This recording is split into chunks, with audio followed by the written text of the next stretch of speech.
Seja muito bem-vindo a mais um vídeo aqui do canal Pensando as Escrituras. Pessoal, nesse vídeo eu quero responder a uma dúvida de um irmão, de um seguidor aqui do canal. Ele fez uma pergunta para mim sobre a diferença entre duas perspectivas a respeito do reino de Deus. O irmão que fez a pergunta foi o Fábio Murilo Santana. Ele perguntou assim: você poderia fazer uma distinção entre o pós-milenismo e a teologia do domínio ou a teologia dos 7 montes? Então vamos responder a essa pergunta do nosso irmão. Obrigado pela pergunta, Fábio, e obrigado por acompanhar o nosso conteúdo aqui no YouTube. Bom, pessoal, vou fazer da seguinte forma então. Primeiro, eu vou explicar para vocês o que ensina o pós-milenismo. Depois eu vou explicar o que ensina a teologia dos 7 montes. E por fim, eu vou apresentar as diferenças, as principais diferenças entre essas duas perspectivas e visões, tá bom? Então, começando aí pelo pós-milenismo. Quem é seguidor aqui do canal já tem uma boa noção do que ensina essa vertente escatológica. Então, resumidamente, o pós-milenismo acredita que o reino de Deus foi inaugurado no século I com a primeira vinda de Cristo, com a encarnação do Filho de Deus. O reino, então, foi estabelecido como realidade redentora no século I. Isso, então, significa que nós, nesse presente momento, já estamos inseridos nesse reino milenar de Cristo e nós acreditamos que o Evangelho está crescendo na Terra progressivamente. E à medida que o Evangelho cresce e avança pela Terra, ele, obviamente, alcança pessoas, transforma pecadores, regenera corações de pedra, e à medida que essas pessoas vão sendo alcançadas, regeneradas e transformadas pelo poder do Espírito e pelo poder do Evangelho, essas pessoas, então, começam a divulgar o Evangelho, a propagar as boas novas para outras pessoas. E isso, a longo prazo, de maneira progressiva, gera um impacto poderoso na sociedade de uma forma geral. Então isso acaba refletindo positivamente em todos os âmbitos. E dessa forma, o Evangelho vai se espalhando e vai se estabelecendo gradualmente, cumprindo assim aquelas profecias que afirmam, por exemplo, que o conhecimento do Senhor encherá toda a terra, assim como as águas cobrem o mar. Daí vai haver um período no futuro que nós, pós-milenistas, chamamos de Era Dourada. Esse período de Era Dourada vai ser marcado por paz, justiça e prosperidade na Terra, de uma forma como nunca houve até então. Será um estabelecimento progressivo, mas acentuado. Vai ficar evidente de que o reino de Deus se expandiu muito e alcançou a maioria da população mundial. E esse período de ouro, ou essa era dourada pós-milenista, nós costumamos dizer que se refere ao ápice do milênio. Então perceba, o reino milenar de Cristo foi estabelecido no século I como realidade redentora. Esse reino está em progresso e avanço progressivo na Terra, e haverá um momento no futuro que nós chamamos de Era Dourada, que é justamente o ápice do milênio, marcado por paz, justiça e prosperidade. Quando essa Era Dourada chegar, não significa que ela vai ter exatamente 1000 anos literais de duração. Ela vai durar um longo período de tempo. E depois desse longo período de tempo, o Senhor Jesus vai retornar de maneira física, visível, pessoal e corporal, ok? Por isso essa vertente e perspectiva é chamada de pós-milenismo. Cristo retorna após o período do milênio. Então, basicamente, essa é uma definição da visão escatológica chamada de pós-milenismo. Agora, uma característica muito importante que o pós-milenismo possui é justamente o otimismo histórico, ou seja, essa postura otimista em relação ao futuro da humanidade. O pós-milenismo não acredita que o mundo está caminhando para um caos mundial, não acredita que o mundo está piorando gradativamente. O pós-milenismo não acredita que próximo ao retorno de Jesus, a apostasia vai aumentar, as heresias vão crescer, o amor das pessoas vão se esfriar, etc. Muito pelo contrário. Pelo fato do reino de Cristo ter sido estabelecido na terra, isso significa que o evangelho está crescendo e, consequentemente, ele está mudando a realidade do mundo. Afinal de contas, que evangelho seria esse que não causa nenhuma mudança? Que evangelho poderoso é esse que não produz mudanças significativas e impactantes na sociedade de uma forma geral? Então, o pós-milenismo tem como marca central o otimismo em relação à história. O pós-milenista acredita que o mundo está progredindo para que se cumpra as previsões bíblicas e proféticas a respeito do conhecimento de Deus enchendo toda a terra. E o papel fundamental é o papel que a igreja exerce nesse progresso e nesse avanço do reino. Deus, de maneira soberana, usa a sua igreja, a igreja de Cristo, aqui na terra, para impactar a sociedade e para estabelecer os valores e os princípios de Deus em todas as esferas da sociedade, ok? Então, o otimismo em relação à história é uma marca central na perspectiva pós-milenista. Agora, pensando aqui historicamente, o pós-milenismo ele foi muito mais popular do que é hoje, evidentemente, mas isso não significa, irmãos, que ele não tem influência nos dias de hoje. Muito pelo contrário. Nesse exato momento que eu gravo esse vídeo, está acontecendo uma conferência pós-milenista aqui no Brasil, com 2 irmãos em Cristo, que inclusive eu gravei live junto com eles aqui no canal, você pode conferir aqui. E também nessa conferência está presente um outro pós-milenista, que é americano, que é o Douglas Wilson, autor de vários livros que foram já traduzidos para o nosso idioma português. Enfim, então o pós-milenismo, ele tem crescido novamente. Ele tem se tornado uma perspectiva que tem sido abraçada por muitos pastores, muitos irmãos na fé e muitos teólogos, né? O fato é que as pessoas têm uma visão distorcida sobre o pós-milenismo. Elas acham que o pós-milenismo teve bastante influência somente no passado, naquele período antes da Primeira e Segunda Guerra Mundial. Depois que as 2 guerras mundiais vieram, o pós-milenismo perdeu a sua influência e continua até hoje sem influenciar ninguém. Isso é mentira. É verdade que ele perdeu sim a sua influência quando vieram as 2 guerras mundiais, mas depois de um certo tempo ele voltou a ganhar espaço. Ele voltou a ser uma visão considerada por muitos. E hoje, na atualidade, ele vem crescendo de uma maneira impressionante, de uma maneira impactante também.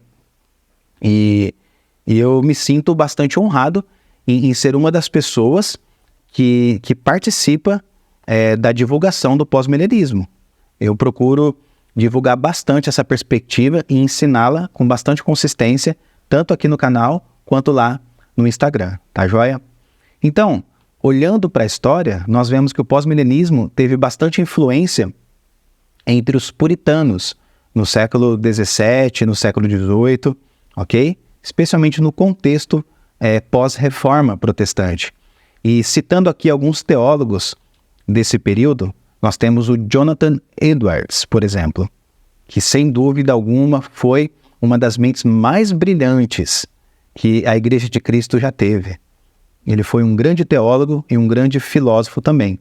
Escreveu inúmeras obras que nós temos em português, Jonathan Edwards. Mais tarde temos, por exemplo, Charles Hodge, que tem uma teologia sistemática que foi traduzida para o nosso idioma português, foi também um pós-milenista muito convicto. E depois, um outro que eu gostaria de citar é aquele que é considerado o pai do reconstrucionismo cristão. Eu estou falando de Rushdoony, John Rushdoony. Ele, sem dúvida, foi uma das pessoas que mais influenciaram cristãos, tanto aqui no Brasil quanto fora também. Por exemplo, com certeza você deve conhecer o Kenneth Gentry, autor do Apocalipse para Leigos, Pós-milenarismo para Leigos e outras obras. O Rushdoony influenciou grandemente o Kenneth Gentry. Influenciou demais, ok? E olha que eles tinham uma perspectiva diferente em relação à hermenêutica profética, porque o Rushdoony, embora fosse um pós-milenista, embora tenha sido um pós-milenista, ele não foi um preterista parcial na abordagem profética, na abordagem hermenêutica das profecias. Ele defendia a visão chamada de idealismo, uma visão diferente.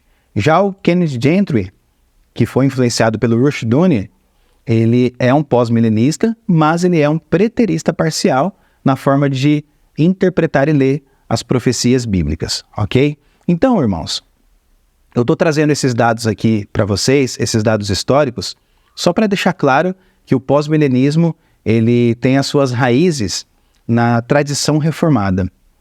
Né? Os teólogos de linha reformada, de teologia calvinista, foram pós-milenistas, uma grande quantidade deles, tá? Então, hoje em dia, você encontra predominando em algumas igrejas reformadas o amilenismo. Muitas presbiterianas, batistas defendem o amilenismo, mas há presbiterianas e batistas que defendem o pós-milenismo na atualidade também, ok? Então não é algo exclusivo, o amilenismo não é uma vertente exclusiva dos reformados, não. Historicamente falando, os reformados foram pós-milenistas e hoje muitas igrejas presbiterianas, igrejas reformadas, defendem essa perspectiva, ok? Agora, uma coisa que eu gostaria de deixar aqui para vocês, uma coisa muito importante para se pensar antes da gente ir para outra vertente, que é a teologia dos 7 montes. Dentro do pós-milenismo, você vai encontrar pós-milenistas que são teonomistas e pós-milenistas que são reconstrucionistas, que seguem aquela visão do Rushdoony que eu falei para vocês, que é considerado o pai do reconstrucionismo cristão. Só para resumir, de maneira bem simplificada mesmo, para que o vídeo não fique tão longo e para que você consiga entender o que eu gostaria de dizer aqui. O que é o pós-milenismo teonomista? A palavra teonomia é uma junção de duas expressões gregas, theo, que é Deus, e nomos, que é lei. Então teonomia significa a lei de Deus.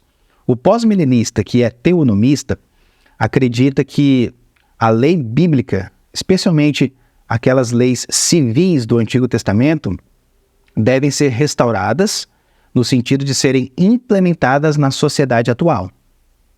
Então isso significa punir os crimes, punir determinados pecados, conforme eles eram punidos no Antigo Testamento. É claro, com adaptações à luz do Evangelho de Cristo, ok? E não tudo, absolutamente tudo ao pé da letra, como acontecia no Antigo Testamento.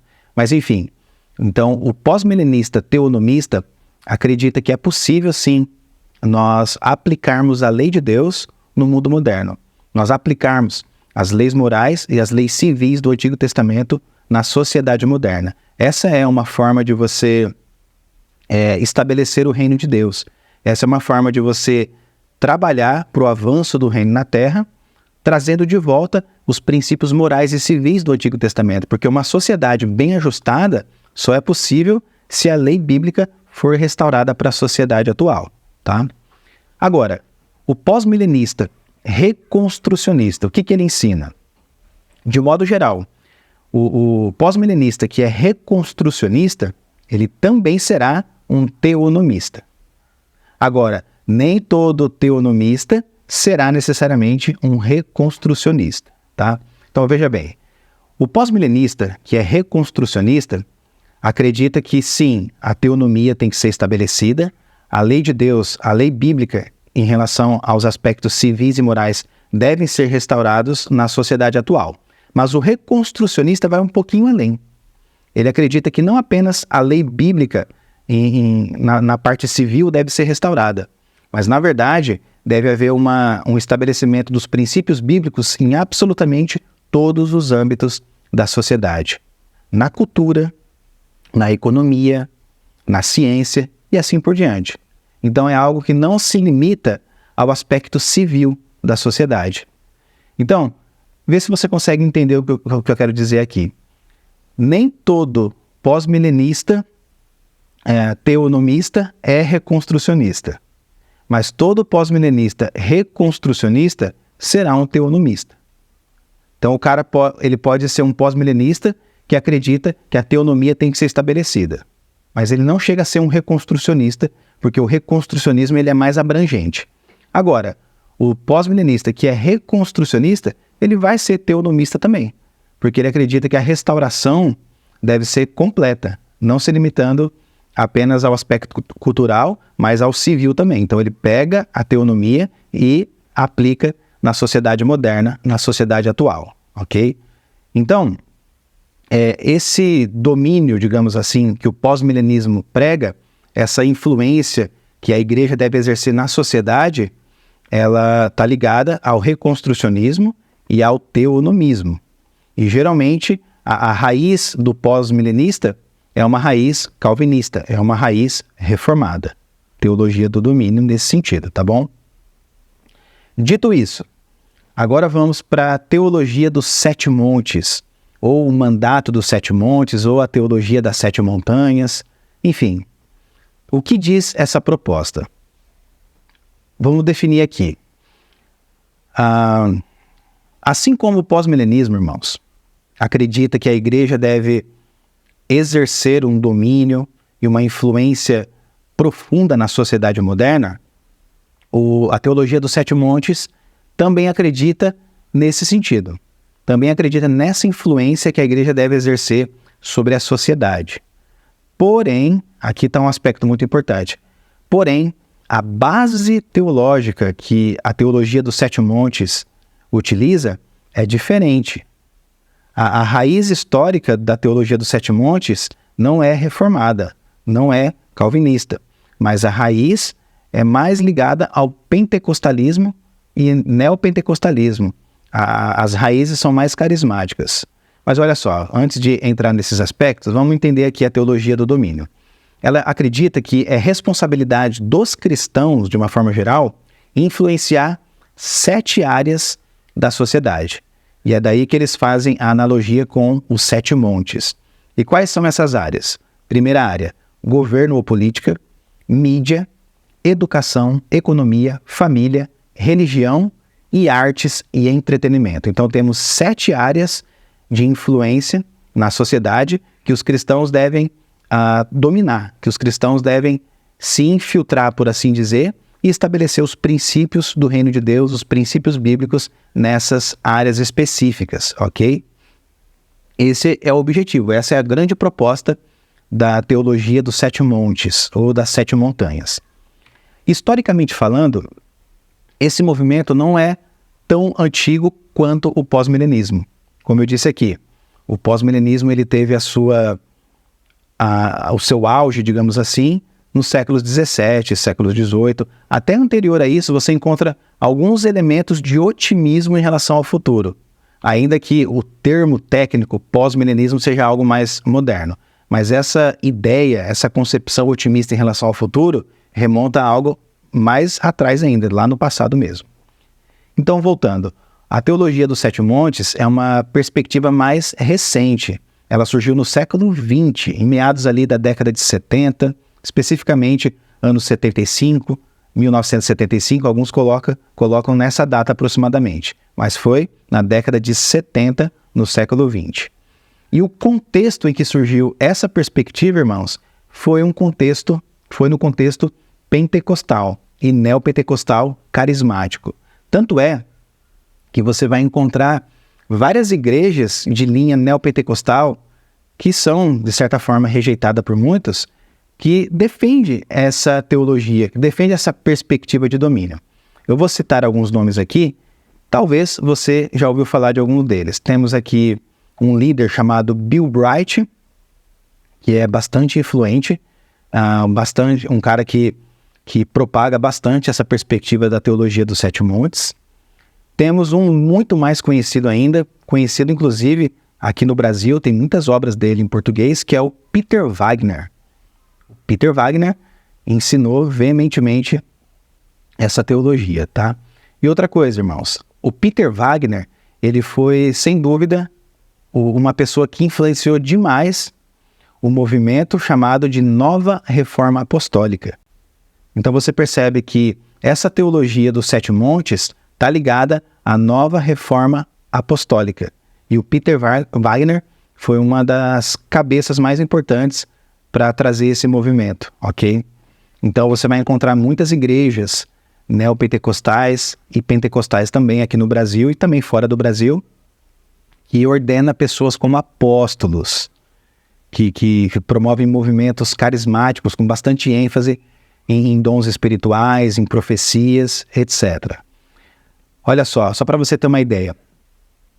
Bill Johnson é um autor estrangeiro bem conhecido aqui no Brasil também. Ele tem muitos livros publicados aqui no Brasil e o Bill Johnson faz parte desse movimento carismático. Ele também é adepto da teologia das 7 montanhas ou dos 7 montes. Inclusive, alguns pastores aqui do Brasil acreditam que o Bill Jones chegou a ensinar algumas heresias. Por exemplo, recentemente, eu vi um vídeo de um pastor reformado dizendo que o Bill Johnson ensinou em uma das suas obras que Jesus precisava também nascer de novo. Eu apenas ouvi isso, estou aqui reproduzindo para vocês, não estou afirmando que ele de fato disse isso, só estou reproduzindo aquilo que eu ouvi de um pastor reformado aqui do Brasil. Mas eu não cheguei a consultar a fonte, né? O pastor inclusive não chegou a citar qual foi a fonte que o Bill Johnson disse isso, mas enfim. Mas se isso realmente foi dito por ele, se trata não meramente de um erro teológico, irmãos, mas se trata de uma heresia. Afirmar que Jesus, o Salvador, também precisou nascer de novo, como o homem que ele era, é de fato uma heresia afirmar uma coisa dessa. Enfim, você vai encontrar essa perspectiva da teologia dos 7 montes em alguns segmentos da Igreja Hillsong também. Você vai encontrar na Igreja Universal do Reino de Deus, a famosa Igreja Universal do Bispo Edir Macedo, e outras igrejas neopentecostais. Se você parar para observar, você vai ver que, de fato, essas igrejas neopentecostais estão muito envolvidas com questões políticas, estão bem engajados em questões mais sociais e políticas. Você pode perceber, pode prestar atenção nisso. Porque eles têm essa concepção de que a igreja os cristãos devem assumir postos de liderança e influenciar grandemente a sociedade, estabelecendo os princípios do reino de Deus. É claro que a gente está falando aqui de igreja universal e aí fica bem complicado, porque a teologia, a base teológica da igreja universal são bases terríveis, são bases complicadíssimas de aceitar. Inclusive muitos consideram como seita, na verdade, como seita. Eu também pesquisei e vi fontes dizendo que a igreja do R.R. Soares também defende a teologia dos 7 montes, enfim. Então você vai encontrar, irmãos, esse tipo de coisa. Um detalhe, a teologia da prosperidade é uma teologia que foi abraçada por certos pregadores, por certos teólogos, por certos pastores e apóstolos que fazem parte desse movimento da teologia dos 7 montes. Agora, eu não estou dizendo aqui, é muito importante você entender isso, eu não estou dizendo aqui que todos os adeptos da teologia dos 7 montes são também adeptos da teologia da prosperidade, porque isso não é verdade. Mas é verdade sim que alguns adeptos, ou talvez vários adeptos da teologia dos 7 montes, são também adeptos da teologia da prosperidade, que tem como ensino a ideia de que Deus quer de fato prosperar materialmente todo cristão sem exceção nenhuma, que você deve reivindicar tais bênçãos, que Deus tem para todo o seu povo plena saúde física, plena prosperidade material e sempre vitória em absolutamente todas as circunstâncias, e que isso deve ser reivindicado por você. Você deve simplesmente declarar essas coisas como realidade na sua vida, porque elas foram conquistadas na cruz por Jesus em seu favor. Então a teologia da prosperidade é de fato uma heresia. É algo que nós rejeitamos veementemente como antibíblico. E alguns adeptos da teologia dos 7 montes são também adeptos da teologia da prosperidade. Tem até uma mulher que eu esqueci o nome dela aqui agora. Eu estava até pesquisando sobre isso, mas eu esqueci o nome dessa mulher, que não é brasileira, mas é uma pessoa que faz parte desse movimento das 7 montanhas, é uma pessoa bem influente fora do Brasil, E ela é adepta da teologia da prosperidade. Enfim. Então a ideia é justamente essa, irmãos. Os cristãos devem entrar na sociedade, eles devem assumir postos de liderança, especificamente esses 7 montes que foram mencionados aqui, essas 7 áreas da sociedade, e estabelecer o reino de Deus ali. E estabelecer a cultura do reino nesses lugares, ok? Então eles têm uma ideia até mesmo imediatista, digamos assim. Eles creem que essa transformação é urgente, que essa transformação deve acontecer rapidamente, imediatamente, ok? Agora, vamos comparar um pouquinho aqui para finalizar o nosso vídeo, que já está um pouco longo. Vamos fazer uma breve comparação entre o pós-milenismo e a teologia dos 7 montes. Qual que é a semelhança? E aqui é muito importante ficar claro isso. Qual que é a semelhança? A semelhança entre essas duas visões é que as duas acreditam que a sociedade deve ser transformada pela influência do Evangelho de Cristo por intermédio dos cristãos regenerados. Então, os cristãos a Igreja de Cristo deve adentrar a sociedade e ali dentro fazer a total diferença, vivendo o Evangelho perante os ímpios, dando o melhor naquilo que faz, com as habilidades e com os dons que Deus colocou nessas pessoas, nesses cristãos, devem lutar pela mudança de mentalidade, pela mudança do sistema propriamente dito, colocando no lugar desse sistema corrompido do mundo os princípios do Evangelho, a cultura do reino de Deus. Os cristãos não podem ter um papel passivo, um papel de quem fica de braço cruzado esperando que as coisas simplesmente aconteçam. Não. O pós-milenismo e também a teologia dos 7 montes acreditam que a igreja deve influenciar positivamente, impactar positivamente a sociedade por meio do poder do Espírito Santo e por meio do Evangelho poderoso do Senhor Jesus, das boas novas do Evangelho, ok? É claro que o modo como isso acontece difere um do outro. O pós-milenismo já tem uma ideia mais de discipulado das pessoas, já tem uma ideia mais voltada à soberania de Deus, que usa a igreja, que usa os cristãos para trazerem essa transformação e estabelecer essa mudança na sociedade. A impressão que fica, irmãos, é que a teologia dos 7 montes, na verdade, ela, embora acredite que o cristão faz isso no poder do Espírito Santo, a impressão que fica é que parece que eles acreditam que você deve assumir meio que na força, digamos assim.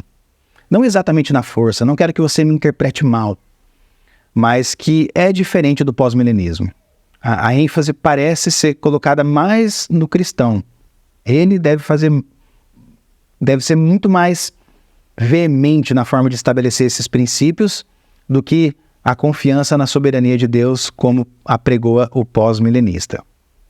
Agora, você vai encontrar pós-milenistas que são teonomistas e pós-milenistas que são reconstrucionistas, mas você não vai encontrar um pós-milenista que seja adepto da teologia dos 7 montes. Bom, pelo menos, particularmente falando, eu não conheço nenhum. Pode ser que exista? Pode ser, não duvido. Hoje em dia, tem de tudo. Mas eu, Fabrício, não conheço nenhum pós-milenista que seja adepto da teologia dos 7 montes. Principalmente porque, irmãos, a raiz, a base teológica difere muito.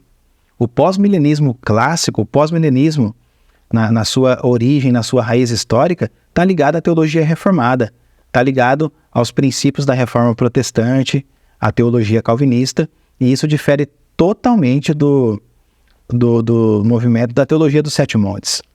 Então, olha só, as principais diferenças aqui, vamos lá. Primeira característica que eu quero mostrar para vocês.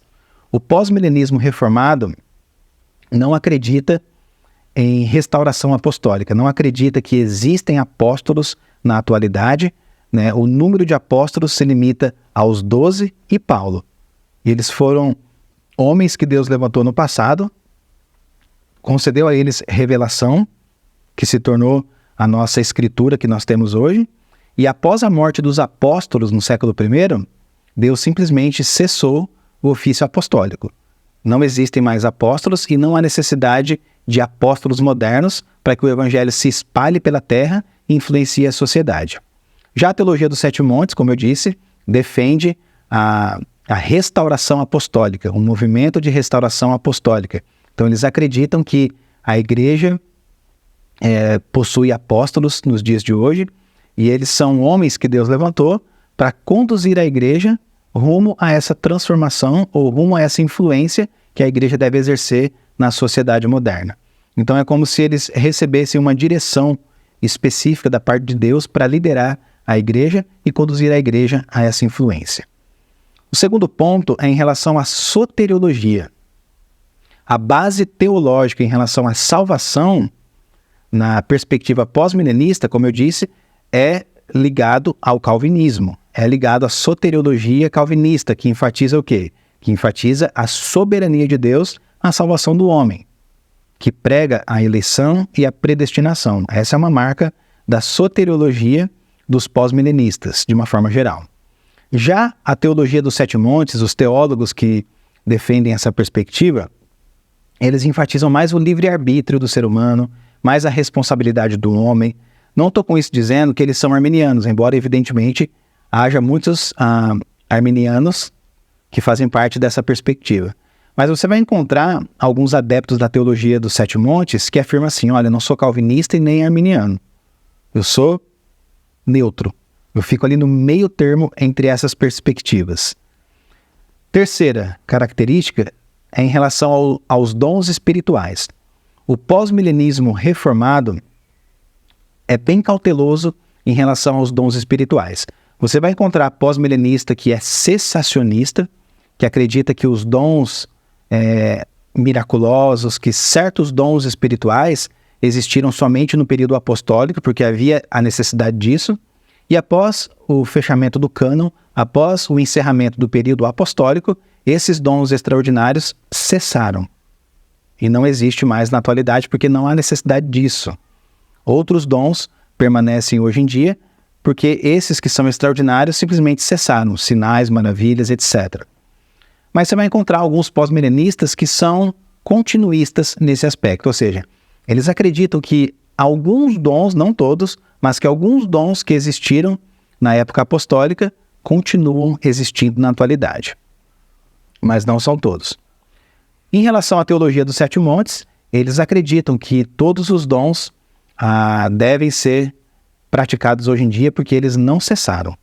Então, dons como profecia, línguas, dom de cura, etc., são dons que ainda permanecem ativos na igreja moderna. Ora, se até mesmo o ofício apostólico pode ser restaurado, quem dirá esses dons espirituais como cura, língua, profecia, etc. E o último ponto aqui é em relação à reforma protestante. O pós-milenismo reformado é fiel à teologia reformada, é fiel aos princípios da reforma protestante, como, por exemplo, o princípio do sola scriptura. Diferente do pós-milenismo reformado, a teologia dos Sete Montes tem uma ligação carismática. Ela se afasta da tradição reformada e enfatiza mais os dons carismáticos, enfatizam mais o ofício apostólico, a restauração do ofício apostólico, etc. Ok? Então, basicamente, essa é a diferença entre o pós-milenismo e a teologia dos Sete Montes. Eles têm essa pequena semelhança de influenciar a sociedade, mas a base escatológica, a base teológica, a base soteriológica, pneumatológica relacionada ao Espírito Santo, essas bases são totalmente diferentes, ok? Então, particularmente falando, eu não subscrevo a perspectiva da teologia dos Sete Montes. Sem dúvida alguma, eu sigo a perspectiva do pós-milenismo reformado. Eu sou muito mais simpático, digamos assim, à perspectiva pós-milenista reformada, que defende a teonomia e também o reconstrucionismo de John Rushdoony. Em relação à abordagem escatológica, eu também defendo o pós-milenismo, que tem uma visão preterista parcial das profecias. Então é isso, irmãos. Então, essa é a grande diferença entre essas duas perspectivas. Então, toda vez que você vê um teólogo, uma igreja, um pastor pregando que a igreja deve influenciar a sociedade, que os cristãos devem adentrar nas esferas da sociedade e ali estabelecer a cultura do reino de Deus, preste muita atenção em quem está falando isso. Porque não é porque a pessoa está afirmando uma coisa dessa que ela é pós-milenista. Pode ser que ela seja adepta da teologia das 7 montanhas. Pode ser que ela creia na restauração do movimento apostólico. Pode ser que ela creia na continuidade de todos os dons carismáticos. Então fique atento e observe essas questões. Então esse foi o vídeo. Espero que tenha ficado claro para você a distinção entre essas duas perspectivas. E pessoal, quem tiver alguma dúvida, quem quiser saber, quem tiver qualquer pergunta a ser feita em relação à escatologia pós-milenista, preterista parcial, deixa nos comentários aqui, que dependendo, eu consigo até gravar um vídeo tirando a sua dúvida, esclarecendo as suas dúvidas, tá joia? É muito importante que vocês não fiquem confusos em relação a esse assunto, que é um assunto muito importante para todos nós. Então é isso, eu vou ficando por aqui, que Deus abençoe a sua vida e até a próxima.